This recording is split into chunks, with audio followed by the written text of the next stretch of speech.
For 6 months, my son and daughter-in-law lived in my house as if I were nothing more than a piece of furniture, useful, silent, and easy to overlook. Then, on a random Tuesday, while they were at work, I walked out. I cut off the electricity and water, put the house on the market, and didn't look back. They didn't bother searching for me. Until years later when I got the call. She was pregnant, they were broke, and they were ready to use me all over again. This time, I didn't go back.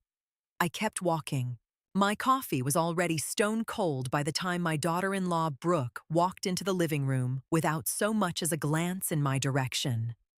With an effortless kind of arrogance, she grabbed the remote off the coffee table, flipped on the news, and cranked the volume until the walls practically vibrated.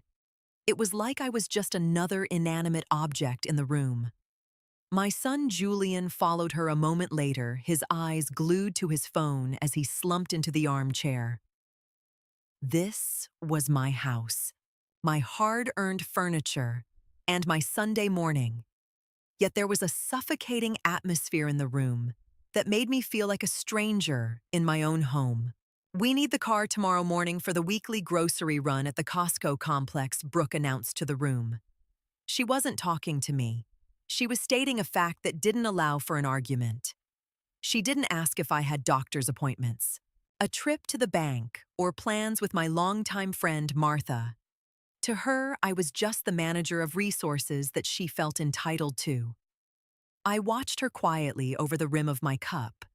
Julian just gave a passive nod, a human echo of her demands. Since they had moved in temporarily 6 months ago to save for a down payment on a place of their own, my life had shrunk into an unpaid service job. I cooked, I cleaned the common areas, and I paid the skyrocketing utility bills while they blew their savings on designer clothes and luxury weekend getaways. In that moment, I didn't feel a burning rage. I felt a cold, cutting clarity. When you're made invisible in your own home, you have two choices: scream at the wall or quietly plan your exit. I didn't answer her about the car. Instead, I stood up without a word, rinsed my cup, and retreated to my room.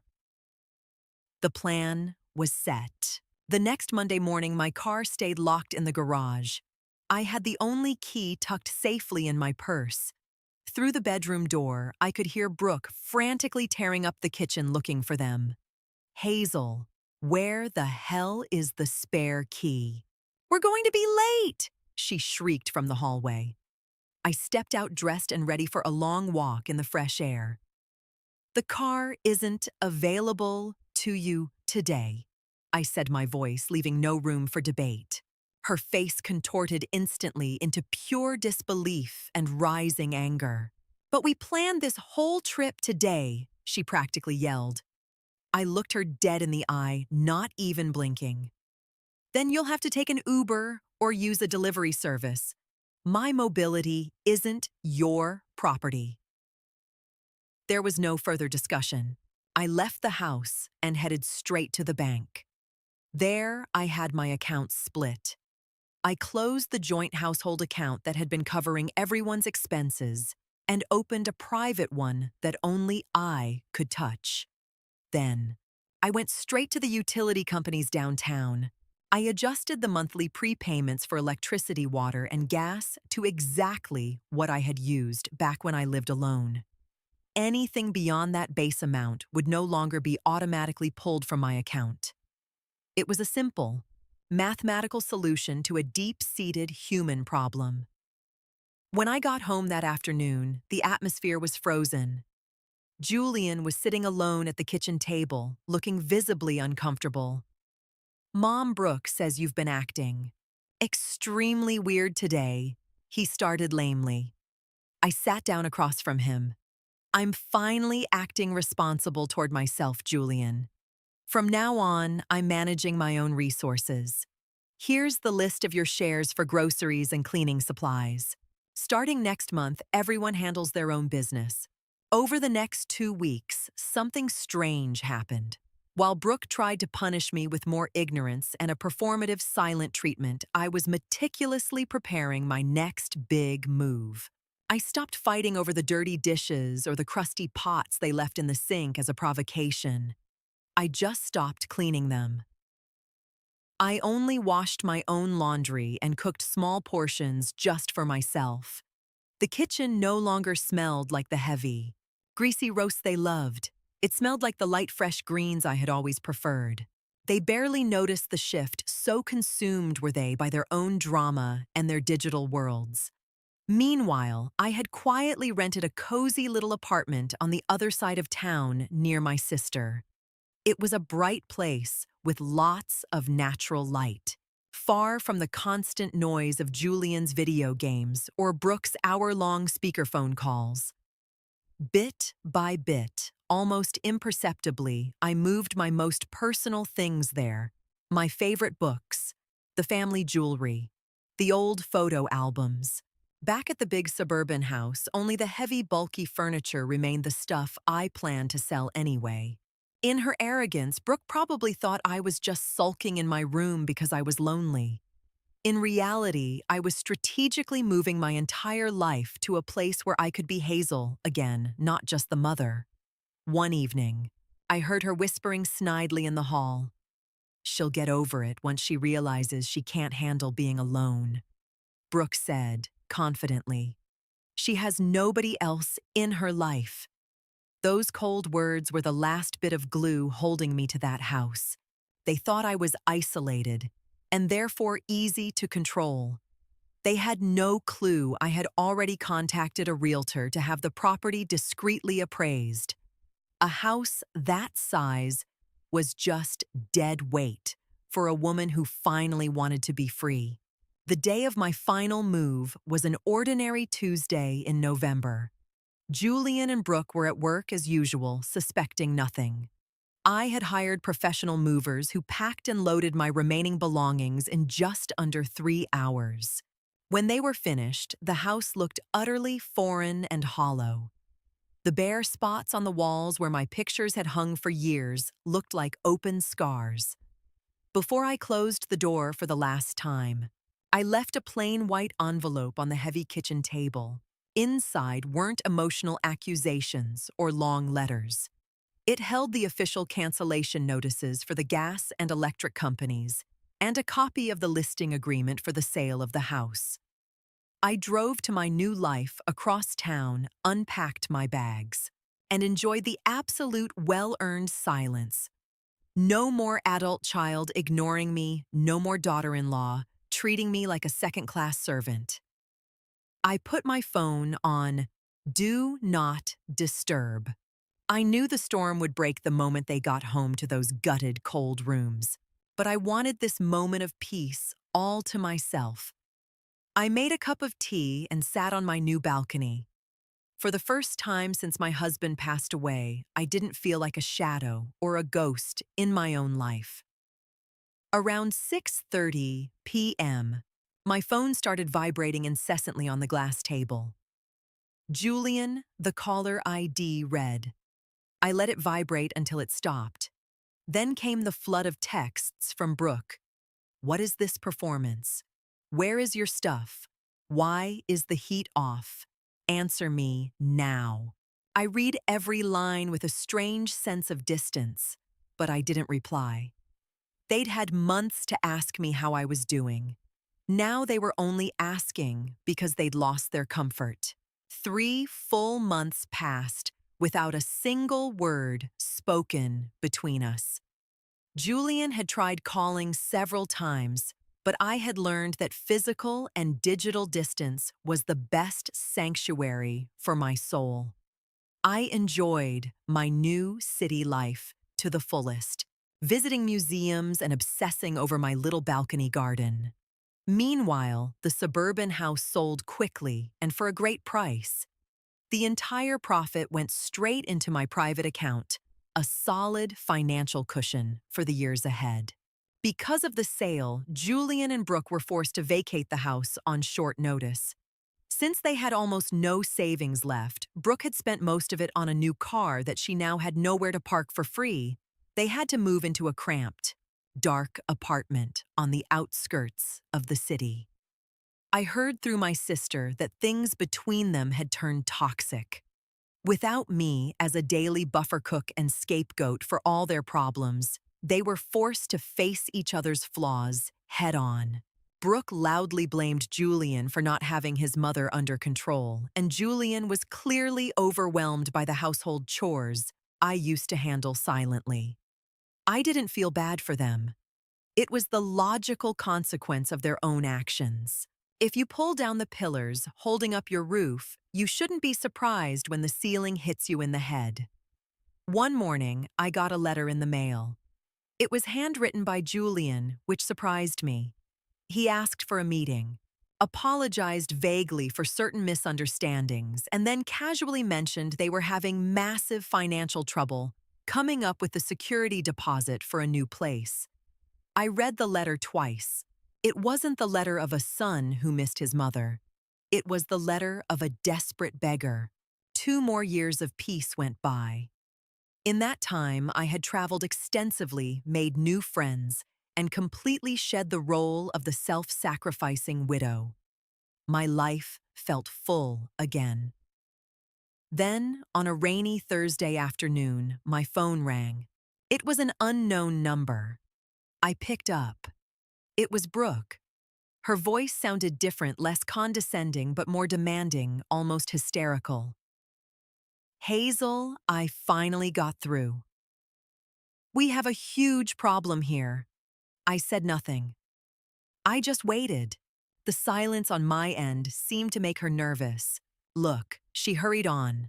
I'm pregnant. And the tiny apartment we're stuck in is way too small for a baby. Julian isn't making nearly enough, and my parents can't or won't help us. We saw online that you sold the house for a huge chunk of change. We need a portion of that money for a down payment on a condo, and we were thinking you could move in with us once the baby is here. You'd be such a help with the kid, and it would save us a fortune on childcare. I caught my breath not out of shock, but out of sheer amusement at her audacity. They weren't calling because they wanted a loving grandmother for their child. They were looking for a free nanny and a bank account. Brooke, I said, finally, very calmly. Congratulations on the pregnancy. Thanks, so. When can we meet to settle the financial stuff? She asked, as if it were a done deal. We can't, I replied shortly. There was an icy pause on the line. Excuse me. What does that mean? It means my life is already settled, I continued. The money from the house is for my retirement and my travels. And as for childcare, I've been retired for years. I've already put in my time. A week after that phone call, Julian practically begged me to meet him at a cafe downtown. I finally agreed, but only because I wanted him to hear my decision from my own mouth, face to face. When he walked in, I was startled by how he looked. He was tired with deep bags under his eyes, and his clothes looked unkempt. He sat down heavily and didn't even try to make small talk. Mom Brooke is at the end of her rope. Why are you being so hard on us? We're family. I looked at him for a long time, my grown son still waiting for me to fix his life. Julian. I'm not being hard. I'm being consistent, I explained firmly. You two lived in my house for years, like I was a piece of equipment, not a person. You ignored me until you suddenly needed my money and my time. Now you seriously expect me to give up my freedom to fund your lifestyle and raise your child? He shook his head, confused. But we're family. That's what relatives do. Family isn't a one-way street, Julian. You're the ones who cut the cord, not me. I'm just the one who finally stopped trying to tie it back together. He tried the guilt trip next, talking about mounting debts and the pressure Brooke was putting on him daily. I listened, but my heart stayed quiet. Years ago, I would have reached for my checkbook just to keep the peace. Today, I saw an adult man who needed to learn how to live with the consequences of his choices. I'm not giving you money, I said clearly, but I can give you the addresses of some financial counseling services. That's my only offer. He stared at me like I was a total stranger. After that meeting, it became clear they weren't going to give up. Brooke started emailing me ultrasound pictures, followed by long itemized lists of expensive baby gear they couldn't possibly afford. It was a textbook attempt to guilt trip me, but every photo just reminded me of how little they cared about my life when I was actually under their roof. I stopped responding to the emails. I had drawn a line in the sand, and I was going to defend it. Shortly after I decided to donate a significant portion of my savings to a foundation for low-income widows. It gave me a deep, honest sense of satisfaction to put my resources where they were truly appreciated, rather than throwing them into a black hole of entitlement. My sister was right by my side. "You're doing the right thing, Hazel," she said over a glass of wine. "You can't teach someone to value you by letting them bleed you dry." We spent the rest of the afternoon planning a road trip through Italy. Life was too short for toxic guilt. One evening, Julian showed up at my apartment unannounced. He looked desperate. "Brooke kicked me out for a few days because I couldn't get any money out of you," he said, looking at the floor. I didn't let him in. I stayed right in the doorway. "I'm sorry to hear that, Julian, but if her love for you is tied to my bank account, you have a much bigger problem than money." He asked shyly if he could crash on my couch. I looked at him and thought of all those lonely nights I felt like a ghost in my own home. "No, Julian. There's a hotel around the block. You're a grown man. Figure it out." Julian's failed visit was the breaking point. Brooke, furious that her financial master plan had collapsed, went on a social media warpath. She posted hateful things about the heartless grandmother abandoning her grandchild before it was even born. A few distant relatives who had no idea what had actually happened sent me judgmental messages. In the past, that kind of public shaming would have destroyed me. I would have been mortified and tried to explain myself to everyone. Now I just deleted the messages unread. The people who actually knew me knew the truth. The opinions of everyone else were like rain on a sturdy roof. It just rolled off without leaving a mark. I met with a financial advisor to make sure my remaining assets were locked down so that no one could touch them, even if I eventually needed long-term care. I never wanted to be at the mercy of my children's whims again. It was a form of radical self-love I had learned late in life. This autonomy was my most prized possession. Julian eventually called to apologize, not because he truly understood, but because he realized Brooke had just been using him as a tool to get to my money. "I left her for good, Mom," he said, his voice sounding broken. I heard the pain, but I also heard the only real chance he had for growth. That's a hard start. Julian, but a necessary one. Now you can build your own life without leaning on everyone else. I still didn't offer him money, but I offered to grab dinner once a month under the strict condition that we never talk about finances or inheritances. He accepted. For the first time in years, our relationship was based on something human, not a transaction. Another year has passed. Today, I'm sitting in a charming little sidewalk cafe in Florence, enjoying the afternoon sun. Julian and I are back in touch, though the relationship is still a bit fragile and distant. He's working hard at a new job to pay off his debts, and he spends his weekends taking care of his baby. I visit my grandchild occasionally and bring small, useful gifts, but I firmly refuse to be the full-time free childcare. I'm the visit grandma now. I come when I want, and I leave when the noise gets to be too much. It's the healthiest thing for everyone. Brooke has moved on, likely looking for the next person to fund her lifestyle. I don't hold a grudge against her anymore. In a way, she was the harsh lesson I needed to realize that my kindness isn't an infinite, exploitable resource. My old house is long gone, my city apartment is my sanctuary, and my heart feels light as a feather. I learned that sometimes you have to tear everything down, the false expectations, the suffocating roles, the fake harmony to build something real on a clean foundation. Being the architect of your own peace isn't always the easy path, but it's the only honest one. I don't wait for people to notice me or thank me anymore. I see my own value in the mirror every morning. When Julian asks how I am now, he isn't distracted by his phone. He looks me in the eye and actually listens. And I tell him about my travels, my books, and the wonderful silence I've finally learned to love. I'm Hazel. I'm nearly 70, and I feel like I'm just getting started.